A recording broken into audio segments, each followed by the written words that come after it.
on to our weekly edition of the African Mirror. And yesterday, Botswana voted in its elections to determine the 13th Parliament.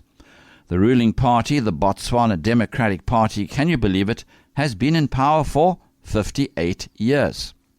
To tell us more about what's happening in Botswana is Dr. Paul Kariuki, Executive Director at the Democracy Development Program at the University of KZN. Dr. Paul Kariuki, welcome.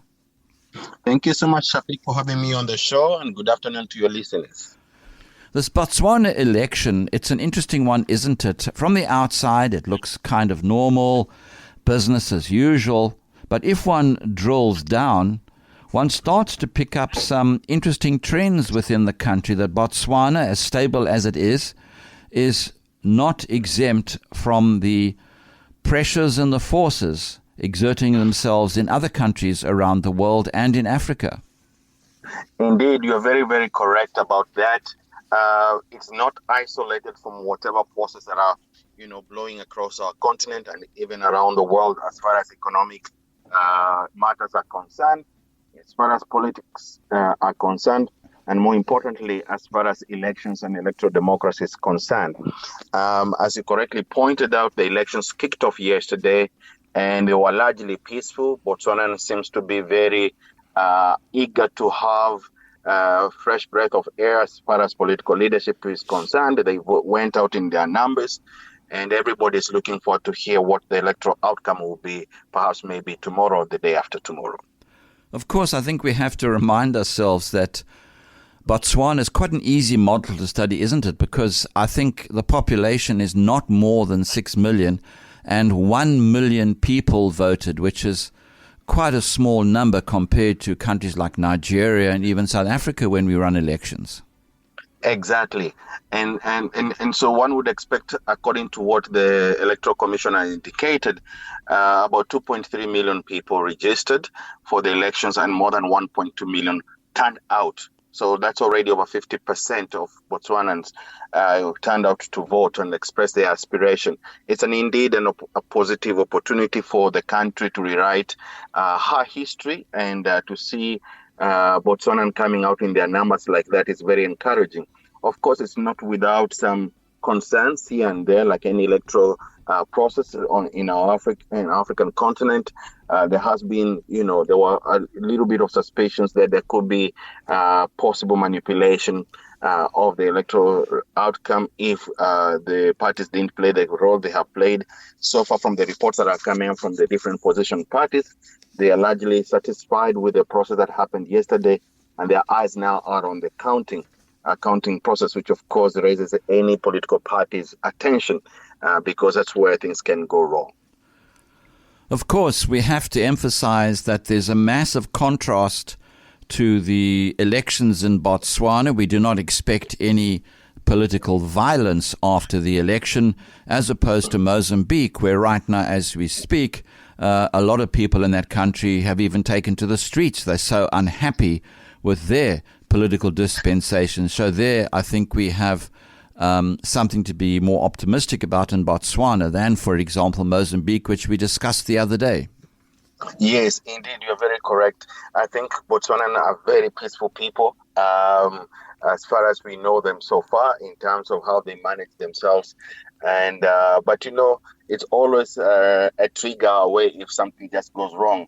There were some heightened concerns before the elections that in case the government decides to do something unusual, or the Electoral Commission for that matter decides to do something unusual that may exacerbate how the electoral process goes on, or some opposition parties were already naming that it's not going down well with them if that happens. So thank God that at least largely that didn't happen. Nothing has gone to that direction. But as you say, because of these elections anywhere on the continent are very, very emotive affair, Africans have very, very little tolerance to anything that kind of jeopardizes the future of their country and their aspirations. And we hope that so far from what we've seen, the Botswanan people have conducted themselves in the maturity that we want to see in any democracy, because I think in case, even though there is an emotive competition between the political parties, sanity must always prevail, that an election is an event and it will come and go and lives must continue. However, that does not mean that citizens' aspirations and their participation in their democracy is taken for granted and allow for anything that would jeopardize their future, either through manipulation or electoral fraud or anything that goes to that extent. So it would be a great win if this process concludes peacefully, and whoever wins assumes leadership. Whoever loses accept that's the citizens' desire. And if it has to go the way of South Africa in terms of coalition, there has been concerns that the ruling party was not very keen to speak about going into coalition with anyone. But should it go to that direction, I'm sure the Botswana constitution provides the mechanisms through which that can be resolved. And if it has to go to either possible rerun or an agreement among political parties to form a coalition party, then it would be also an interesting phenomenon, because it has never happened in Botswanan electoral history.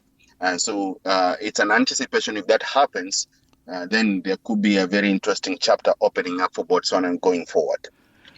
What I find interesting about Botswana, I might be wrong, but the ruling party, the BDP, doesn't really have the struggle record of a SWAPO or Frelimo or an ANC, for example.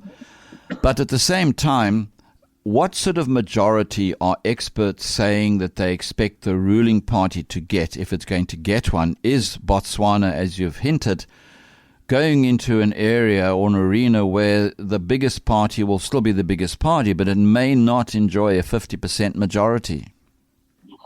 At this point in time, there is speculation that the ruling party will probably win, given the sentimental attachment that Botswana have over such a party that has ruled for many decades since the independence of that country, so to speak. However, there is fatigue among some sections of the populace saying it's time for change. And their change basically is driven by a desire to see better economic growth. So far, it has been projected that if it really works out for the country to be a mere 1%, which is not satisfactory to Botswanan citizenry. So there is that concern that that might bite the current government's ability to, gain as much votes as it could have expected. But some analysts insist that still they are going still to win, but probably with a very small margin. That will not necessarily force them to go into a coalition, because they will not want that kind of a situation to happen, given that, of course, they know it frustrates all other plans that they probably have had as a government that may not be known to everyone. However, be that it may, there is high speculation that the current political party will go back to power, but it will definitely to be a defining moment, just like it has been for the defining moment for the African National Congress in South Africa, because people are starting to change and citizens are starting to become very active and vocal in terms of their political aspirations. And then emergence of newer parties is providing an alternative to the current political governments. And so it's an interesting outcome should it go back again to the party winning again, but it's also even more interesting should it get to a place where they either decide for a rerun or a coalition. And of course, the final question, what is interesting about Botswana is their National Assembly is only 61 members and their local councils or municipalities is 609. So it seems to be a very, I would say, accessible kind of running the country. It seems as if your majority is at grassroots, as it were, and you've only got 61 in your National Assembly. I mean, what do you make of those numbers? Well, it's interesting.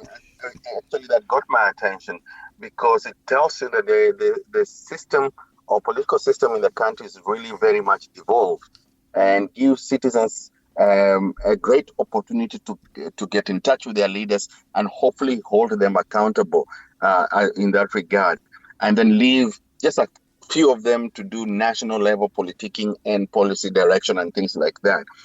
And I think that kind of a system really gives citizens a big leeway to voice their concerns and to be able to redirect affairs as far as governance is concerned at grassroots level, service delivery provision, and of course to hold those leaders accountable more closely than we see either here in South Africa or other African countries, where we see exact opposite. We have so many of political leaders at the National Assembly, and very few of them at the grassroots, and even at the grassroots level, most of them are inaccessible.